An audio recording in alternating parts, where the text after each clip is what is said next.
नमस्कार किसान भाई, welcome back to my YouTube channel Agro Master SKD। आज हम नए वीडियो के साथ आपके पास हाजिर हैं। पिछले वीडियो में आपको बताए थे हम कि किस तरह से रोपनी करना चाहिए। दो तरह की विधियां बताए थे, लेकिन आज हम बात करेंगे श्री विधि के बारे में। हम जानेंगे कि श्री विधि से क्या क्या फ़ायदा हो सकता है। खेती तो सब लोग कर रहे हैं, लेकिन अगर उसमें कुछ साइंटिफिक विधियां लगा दी जाए तो फ़ायदा ज़्यादा होता है। आज हम उसी सिलसिले में आए हुए हैं, जहाँ पे आप देख रहे होंगे कि श्री विधि से खेती लगाई जा रही है। पंक्ति से पंक्ति और पौधे की दूरी मेंटेन की जा रही है। इस विधि से लगाने में बिचड़े की भी बचत होती है और समय का भी बचत होता है। बाद में इस विधि से करने पर आप देख रहे होंगे कि यहाँ जो है पंक्ति लगा हुआ है, पंक्ति से बीच का स्पेसिंग मेंटेन किया गया है। तो इंटरकल्चर ऑपरेशन, जैसे मान लीजिए इसमें खरपतवार हो गए हैं, उसको निकालने में या इसमें कोनो वीडर चलाना काफ़ी आसान हो जाता है, जिससे खेती करना काफ़ी ईजी। आज हम इसी सिलसिले में बात करेंगे। एक किसान हैं जो श्री विधि खेती लगा रहे हैं, उनसे जानेंगे इसमें किस तरह से इनको फ़ायदा हो रहा है और ये किस तरह से इस विधि का पालन करते हुए उत्पादन ले रहे हैं। आप अपना पूरे परिचय दीजिएगा। मेरा नाम professor Anil Kumar, DM college Pawapuri, site Naro Murar, panchayat Kutri, प्रखंड वारसिलीगंज, जिला नवादा का निवासी हूँ। जैसा कि इन्होंने परिचय दिया कि ये पेशे से प्रोफेसर हैं और इनका खेती में भी काफ़ी रुचि है, जिस वजह से ये खेती करते हैं। प्रोफेसर साहब, हमको ये बताइए, आप ये श्री विधि खेती कब से लगा रहे हैं? मैं पहले भी लगाया था, लेकिन बीच में जो है लोग इंटरेस्टेड नहीं ज़्यादा दिखाई दिए।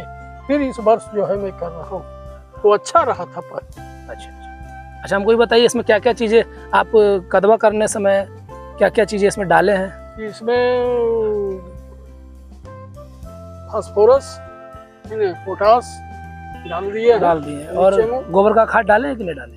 गोबर का खाद इस साल नहीं पड़ सकता। इस साल नहीं पड़ सकता। अच्छा, ये जो पंक्ति से पंक्ति आप लगा रहे हैं, इसकी दूरी क्या मेंटेन रख रहे हैं आप? दूरी पंक्ति से पंक्ति 1 फीट है, 12 इंच। ठीक है। और पौधे से पौधे की दूरी भी 12 इंच।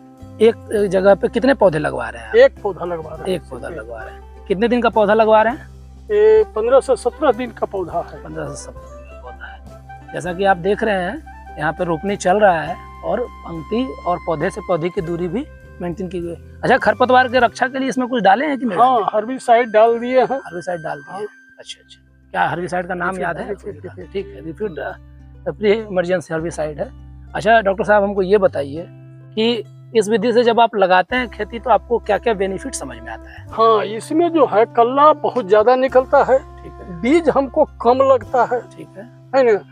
और रोपाई खर्च भी, रोपनी जो है कम लगता है उसके बनस्पत। उपज ज्यादा बढ़िया होता है इससे। इसके अलावा अच्छा, यूरिया कब देते हैं आप? यूरिया 18 से 21 दिन का 32 किलो। 18 से 30 किलो। हाँ। मतलब 1 केजी का कट्ठा आप देते हैं। टोटल कितना बार आप यूरिया देते हैं? यूरिया हम 2 बार देते हैं। 2 बार यूरिया, है ना? ठीक है। और तीसरे बार जब बाली निकलने लगता है, उस समय हम पोटास का छिड़काव करते हैं। पोटास का देते हैं। जैसा कि बता रहे हैं 1/2 केजी का कट्ठा कि पोटास देते हैं, या आप NPK का भी स्प्रे बाली बनने, यानी कि जिस समय बाली बनना शुरू होता है, फूल का अवस्था होता है, उस समय आप अपने खेत में अगर NPK का स्प्रे कर दें तो वो काफ़ी कारगर साबित होगा। आपके डिजीज नहीं लगेंगे और साथ ही साथ दाने अच्छे बनेंगे, पुष्ट बनता है। पुष्ट अच्छा पोटास से हम देखते हैं कि खखरी बहुत कम होता है। हाँ, उसका वजह है कि वो क्या करता है, पौधे को मजबूती देता है। उससे दान ग्रेन फिलिंग, पोटास जाना ही जाता है ग्रेन फिलिंग के लिए, तो ग्रेन फिलिंग बढ़िया होता है उससे। अच्छा डॉक्टर साहब, हमको ये बताइए कि इस विधि में और भी कॉमन विधियाँ लोग लगा रहे हैं, तो आपको किस में ज़्यादा प्रोडक्शन मिलता है? प्रोडक्शन इसमें ज्यादा मिलता है, उससे सवाई डोढ़िया तो इसमें मिलता है। डोढ़िया आपको मिल जाता है। अच्छा, कौन सी वैरायटी आप लगाए हैं? ये मुग्धा है। मुग्धा लगा हुआ है। यूजुअली जो है श्री विधि से हम लोग जो है, आप कम ड्यूरेशन का वैरायटी लगाते हैं और वैसी वैरायटी का चयन करते हैं जो कम दिनों में हो जाए। जैसे साबौर श्री लगा लेते, सोनम कहते हैं, ये सब वैरायटियाँ आसानी से हो जाता है, क्योंकि इसमें इस विधि में क्या होता है, कम पानी का जरूरत पड़ता है, ज़्यादा पानी देने की जरूरत नहीं है। और इस विधि में क्या है कि खरपतवार नाशी का देना जरूरी हो जाता है। उसका वजह यह है कि इस विधि में आपको कम पानी यानी कि पानी एक बार देना होता है, फिर जब सूख जाए तब पानी बार बार देना होता है। तो alternate drawing on waiting condition maintain करता है, तो इस वजह से हमको खरपतवार देना आवश्यक हो जाता है। देखिए इसमें जो मुग्धा लगाया है उसके पीछे रीजन है, यह जो है थोड़ा सा जल जमाव वाला जल जमाव है ना। अच्छा, तो छोटा पौधा ज्यादा जो है वह जल जमाव वाला में गल विकास जाता कम होगा। करता है, गल जाता है। अच्छा इसलिए जो है मुग्धा इसमें लगाते हैं। ठीक है। और ऐसे हम राजेंद्र श्वेता नहीं, लगा राजेंद्र श्वेता बेस्ट है, आप अगर लगा रहे हैं श्रीविधि में तो। अच्छा हमको ये बताइए एक आइडिया से कि आप कितना कल्ला, एक आइडिया आपका है कि कितना कल्ला तक आ जाता है? अमूमन तो 15 से 20 कल्ला हम देखते हैं, 15 से 16। नॉर्मल वाला हम करते हैं तो नॉर्मल वाला से 8 से 10 कल्ला। अच्छा, जैसा कि ये बोल रहे हैं कि कल्ला जो है इनका दुगना हो जाता है। श्रीविधि में कल्ले 100 तक चले जाते हैं, 100-150 कल्ले तक जाते हैं। अगर आप तरीके से श्रीविधि का नर्सरी आप लगाए हैं, 12 से 14 दिन का सीडलिंग आप लगाए हैं, और जितने भी उसके प्रिंसिपल्स हैं जैसे कि कम दिन का सीडलिंग, या आप जो निकाल रहे हैं मोरी का खेत और आपके खेत के बीच की दूरी कम होना चाहिए, यानी शॉकिंग पीरियड कम हो। अगर उसको अल्टरनेट ड्राइंग ऑन वेटिंग दिया गया, कोनोविडर चलाया गया, यानी कि जो भी उसके प्रिंसिपल्स हैं अगर उसको फॉलो आप करते हैं तो क्या होगा, आपको श्रीविधि में लगभग 100 से 150 कल्ले तक निकलते हैं। फिर भी इनके अनुसार अगर ये नॉर्मल तरीके से भी कर रहे हैं, सारे प्रिंसिपल फॉलो नहीं कर रहे हैं, उसके बावजूद भी इनको 20 से 25 कल्ले जो है इनके निकल रहे हैं। और सभी कल्ले में दाने की संख्या, हमको बताइए जो कल्ला से दाना निकलता है बाली, वो इसमें ज्यादा बाली में दाना रहता है कि आप जो नॉर्मल तरीके से लगाते हैं? श्रीविधि में ज्यादा रहता है। श्रीविधि में ज्यादा बाली रहता है। और वजन कैसा? बाली लंबा लंबा रहता है। ठीक है। धान भी वजनदार होता है। धान भी वजनदार होता है। जैसा कि आप सुन रहे हैं कि इसमें क्या है, बाली भी लंबा होता है, यानी कि ग्रेन कितना पौधा डालते हैं लेकिन ढंग से नहीं रोपा। 2, 3 गो 4 गो 4 गो 5 गो डालो है ना, एक गो में डाल दो। की लगोगे 4 गो 5 गो डालो ज्यादा होता है। मोरिया में ही रहने से नहीं, जैसे उसमें देखती लोग नहीं ना है, लेके रोपते चले फटाफट फटाफट फटाफट। कोई एक धान दिलाता है और कोई कहता है कि जरिया के धान गड़गड़ दे ले जाओ, गड़गड़ दे ले जाओ। हम लोग अच्छा तो तोनी सब तो काटेल भी जाओ, काटे नहीं है। जैसे काटे जाओ तो थोड़ा ही समझ में आवो तो कि जरा में कम पौधवा लगे ओकरा में जाते आर ले बलिया कि जरा में ज्यादा लगबे के ओकरा में पवार नियर हो जाए, जब हम जाते रहो है हाँ। या तेल तो पवार नियर हो पवार नहीं हो जाए ना, कम फरो है। और जरा में कम पौधा लगाबो ओकरा में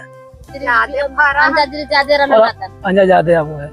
अच्छा तो मतलब लगाना ठीक रहते, एक वाला लगाना ठीक रहता नहीं, अगर ई लग रहा है तो ज्यादा बढ़िया रहते है ना। हम ऐसे भी कोई धान रहता, बस एक के बीज में रोपाते, बस एक तो ज्यादा तो रिजेक्ट था, लेकिन तैयो एको को जो रोपा है पूछिए ऐसा बढ़ गया कि अगल बगल वाला वो सब कोई नहीं, इतना बढ़िया से मैंने एक पौधा लगाया, खराब पौधा था फिर भी बहुत बढ़िया उत्पादन हुआ। यहाँ किसान अखन खेत नहीं पर दे हो, ओकर बाद देले जाओ बना खूब देलो तो वो तो नुकसान हो होता है, वो तो तोने को समझ में आवोगे रस कम पैदावार होगा। लेकिन जब बढ़िया स्पेस मैंने ज्यादा दूरी पर लगवो, एक पौधा लगवो तो ज्यादा आप सुन पा रहे होंगे। अभी ये बता रहे हैं, इनका पुराना एक्सपीरियंस है, पिछले 10 साल 15 साल से ये देख रहे हैं, तो ये इनके द्वारा भी यही बताया जा रहा है कि एक पौधे लगा रहे हैं और दूरी ज्यादा रखते हैं, चाहे वो नॉर्मल विधि से ही क्यों नहीं लगा रहे हो, तो पैदावार ज्यादा होता है। और अगर हम ज्यादा पौधा लगा देते हैं, कम दूरी रखते हैं, तो पुआल ज्यादा होता है, प्रोडक्शन कम होता है। तो आप लोगों को इस बात का ध्यान रखना चाहिए कि आपको कम पौधे लगाने हैं, दूरी ज्यादा रखना है, ताकि आप। एक और फायदा ये होता है, जब लाइन सोइंग करते हैं ना हम लोग, जब लाइन सोइंग किया हुआ है तो क्या होता है कि आपके खेत में कीड़े मकोड़े कम लगते हैं। उसका वजह ये है कि जब हवा चलता है तो क्या होता है, उसको हवा उस लाइन के बीच में जाए तो जो कीड़ा मकोड़ा उसको बहा करके निकाल देता है। दूसरा, जब सूर्य का प्रकाश पड़ता है तो क्या होता है, जड़ के पास प्रकाश तरीके से जाता है तो रोग लगने की संभावना कम हो जाता है और प्रोडक्शन ज्यादा जो लगता है ना, वो गाढ़ा में ही जाता है। एक और चीज है, गाढ़ा में लगता है कि जब गाढ़ा रहेगा तो कीड़ा मकोड़ा तो ये करेगा। अगर आप नाइट्रोजन दे दिए, यूरिया अगर ज्यादा मात्रा में आप प्रयोग किए तो खेत का कलर गाढ़ा हरा जो हो जाता है, लोग को लगता है कि बहुत बढ़िया कलर हो गया। जब ज्यादा गाढ़ा हो जाएगा ना तो आपका खेत में रोग ज्यादा लगेगा, कीड़ा ज्यादा लगेगा। तो आपको खेत का जो कलर होना चाहिए वो लाइट ग्रीन कलर का होना चाहिए, गाढ़ा हरा। अच्छा आप ये बताइए, किसानों को आप क्या एडवाइस करेंगे, इस विधि से लगाना सही रहेगा कि उस विधि से लगाना? हम तो कहेंगे कि इसी विधि से लगाया जाए, अधिक से अधिक ठीक है, खेती किया जाए तो ज्यादा बेनिफिट होगा। ठीक है। अच्छा, एक हम और चीज़ बता रहे हैं कि देखिए, जब भी आप कोई भी धान लगाते हैं आप, तो ये देखिए आपका धान है, ये इसके क्या है, जड़ है। इसको जब भी आप खेत में लगाइए तो क्या करना है, खेत में क्या करना है, डाल करके ये वाले पार्ट को अंदर की तरफ पुश करना है। अंदर की तरफ क्या करना है, ये वाले पार्ट को इसे लीजिए और इसको क्या करना है, ये वाला जड़ वाले भाग को पकड़ना है और इसको अंदर की तरफ, यानी कि लैटरल इस तरह का मूवमेंट करना है। इसको दबा करके अंदर की तरफ जाना चाहिए ये, यानी कि पौधे इस तरह से डालने हैं हमको कि वो क्या हो, पौधा जो है मिट्टी के माने नीचे, हाँ, मिट्टी के नीचे एकदम इस तरह से हॉरिजॉन्टल वाला जो वे में है वो चला जाए। उससे क्या होगा, आप लोग जैसा कि जानते होंगे, ये जो जड़ है इसी से मुख्य रूप से जो है कल्ले निकलते हैं। कहा जाता है कि धान की खेती में जितना बढ़िया जड़ का विकास होगा उतना बढ़िया क्या होगा, कल्ले निकलेंगे। तो यही सब कुछ इसका जो है ना थीम, पूरा धान की खेती या श्री विधि का पूरा थीम जो है जड़ पे डिपेंड करता है। अगर जड़ का सही तरीके से विकास हुआ, जड़ आपका सही तरीके से बढ़वार किया, तो आपके क्या है, कल्ले भी ज़्यादा निकलेंगे। इसलिए आपको क्या करना चाहिए, जब भी आप श्री विधि से खेती लगाइए तो प्रयास करिए कि आप अपने खेत में कल्टीवेटर चलाने के बाद रोटावेटर से इसको प्रॉपर तरीके से क्या कीजिए, इसको बनाइए। क्योंकि जब रोटावेटर चलता है खेत में तो हमारा जो खेत है वो प्रॉपर तरीके से, उसका मिट्टी का स्ट्रक्चर जो पूरा टूट जाता है और एक प्रॉपर तरीके से धान के फेवरेबल कंडीशन बन जाता है। और नीचे वाला लेयर क्या होता है, नीचे वाला लेयर हार्ड रहता है। तो उससे क्या फ़ायदा होता है कि अगर आप पानी दे रहे हैं तो आपके खेत में पानी जो है ज़्यादा समय तक रुकता है, ज़्यादा समय तक जमता है। और अगर यूरिया जैसा फर्टिलाइजर दे रहे हैं तो जो लीच करके नीचे चला जाता है ज़मीन में, उसमें भी कमी आता है, यूरिया भी आपके खेत में थोड़ा सा ठहरता है। जैसा कि इन्होंने बताया कि अपना खेत लगाने से पहले ये रिफिट, यानी इसको प्रीटिला क्लोर कहते हैं, उन्होंने इसका प्रयोग किया। अगर इन केस आपके खेत में प्रीटिला क्लोर या रिफिट डालने के बाद भी अगर खेत में कहीं घास दिख रहे हैं या आप नहीं दे पाए, तो आप क्या कीजिए, इस खेत में 20-25 दिन के अंदर में आपको साथी या नॉमिनी गोल्ड, इसको बिस्पेरिवेट सोडियम नाम से जानते हैं, आप वो ला करके अपने खेत में दे दीजिएगा। उससे आपको धान से मुक्ति मिल जाएगा। अगर उस एक इसमें कोनोवीडर चलता है, श्री विधि में कोनोवीडर चलता है, आपके यहाँ होगा भी शायद। कोनोवीडर का क्या काम है कि लाइन में जैसे ये पंक्ति बना हुआ है तो आपको चलने में सुविधा होता है, तो इसको कोनोवीडर के क्या करते हैं, इसी लाइन में कोनोवीडर को चलाते हैं। कोनोवीडर चलाने से फायदा क्या होता है कि जो भी घास इस खेत में आया है उसको क्या करता है, वो उखाड़ देता है। उसके अलावा साथ में क्या करता है, मिट्टी को भी वो क्या करता है, कोड़ने का काम करता है। तो वाटर लॉगिंग कंडीशन की वजह से क्या होता है, मिट्टी में पूरी तरीके से पानी जमा रहता है, यानी कि हवा नहीं रहती, जिस कारण से जड़ सड़ने की समस्या जो होता है और जड़ का विकास कम होता है। तो जब कोनोवीडर चलाते हैं तो क्या होता है, कोनोवीडर इस खेत को भी जोत देता है। जोतने से क्या होता है कि मिट्टी में जो है हवा का प्रवाह बनता है, जिससे जड़ का विकास और पौधे का उत्पादन भी बढ़ जाता है। तो हम लोगों को ध्यान रखना चाहिए कि इसमें कोनोवीडर चलाना चाहिए। कोनोवीडर चलाना काफ़ी फायदेमंद है। इसमें पानी देने का है, ज़्यादा पानी देने की ज़रूरत नहीं है। इसमें समय समय से आप पानी दीजिए, फिर पानी जब सूख जाए तो आप उसको दोबारा फिर पानी दे सकते हैं। इस विधि से अगर आप खेती करते हैं तो आपको ज़्यादा से ज़्यादा फायदा समझ में आएगा। उत्पादन भी जैसा कि अभी बता रहे थे कि और जो नॉर्मल पेड़ लगाते हैं उसकी तुलना में श्री विधि वाले पौधे में 1.5 गुना तक इनका उत्पादन चला जाता है। बाली लंबे बनते हैं, दाने भरे हुए रहते हैं।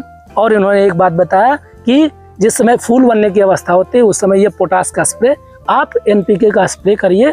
13-045 करके NPK आता है, उसका आप अगर स्प्रे करेंगे तो आपको ज़्यादा से ज़्यादा फायदा समझ में आएगा। आप इसी तरह के वीडियो के लिए हमारे चैनल से जुड़े रहिए। और हमारा परिवार जो है, यूट्यूब का परिवार 1K सब्सक्राइबर हो गया, यानी 1000 सब्सक्राइबर हो गए हैं, जिसके लिए आप सभी को धन्यवाद। इसी तरह से आप हमारे परिवार को बढ़ाते रहिए, सब लाइक शेयर सब्सक्राइब करते रहिए और हमारे चैनल के साथ बने रहिए। तब तक के लिए धन्यवाद।